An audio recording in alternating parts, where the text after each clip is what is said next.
Praise the lord. ఎలా ఉన్నారండి? అందరూ బాగున్నారు కదా? ఈరోజు బైబిల్ గ్రంథం నుంచి కీర్తనలు 104 కీర్తన 1 నుంచి 9 వచనాలు చూద్దాం. నా ప్రాణమా యెహోవాను సన్నిధించుము. యెహోవా నా దేవా, నీవు అధిక ఘనత వహించిన వాడవు.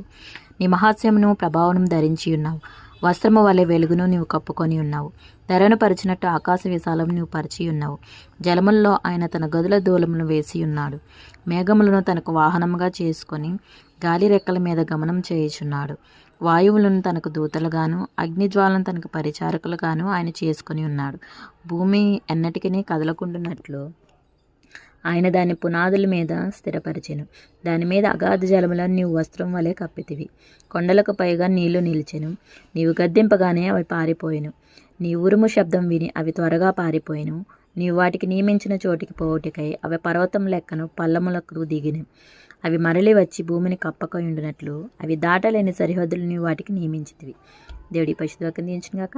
ఆమేన్. May God bless you.